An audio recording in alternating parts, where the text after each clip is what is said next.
السلام عليكم. اليوم ندير اللوبيا الخضراء. كاين شويه لحم مع اللوبيا هايمينه، يعني كتكون كونجلي هاي مليحه. نزيد معاها شويه ثوم، طوماطيش، نزيدو البصله هيا ونزيد بيس هادو عامين. اليوم غادي ندير فيها حشا تاع اللوبيا. هذه هي كيما قالك سلك راسك ان شاء الله ربي يسلكو لساننا. نضيفو اللحم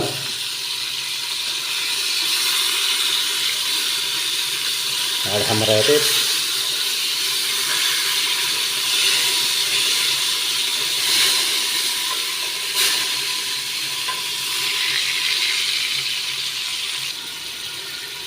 بشوية ثوم،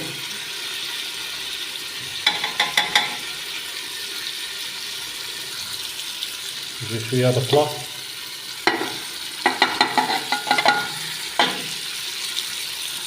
نخلطوهم مليح. كطيب البصلة شوية وتحب نديرو طوماطيش ونخلطوهم مليح.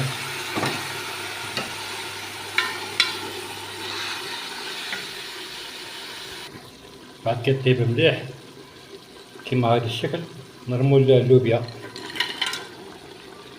هذا نخلطوها. من بعد كيتخلط مليح نديرو الماء يكون طابخ حامي، عاون الماء حامي، نفرغو شويه الماء سخون هكذا هيا، ومن بعد نسكروها. ايوا فش فش فش فش فش فش خليها تفش فش. صفارة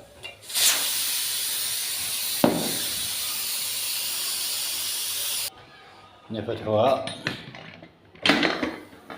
ما شاء الله ما شاء الله ما شاء الله ما شاء الله ما شاء الله.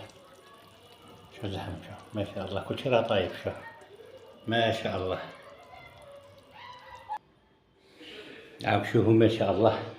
عاودنا ها الوصفة الله يبارك ما شاء الله. شوف شوف شوف اللحم تفتت الروح ما شاء الله. عاودنا الطبق تاع اللوبيا،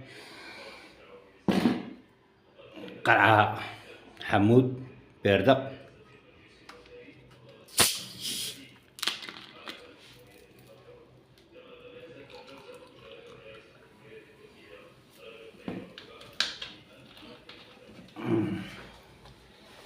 بسم الله.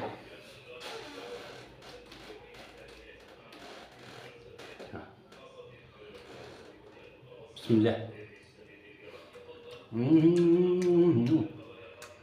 الله يبارك ما شاء الله ما شاء الله.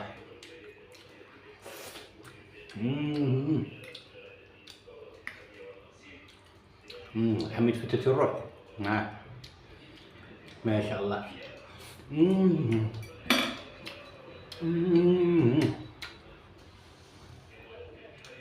هذا حقيقة العيد في الحق، حقيقة العيد كنت دايرته، قلت نسلك راسي ندير لوبيا والحمد لله يعني وصفة خرجت شابة وبصحتكم شهية طيبة.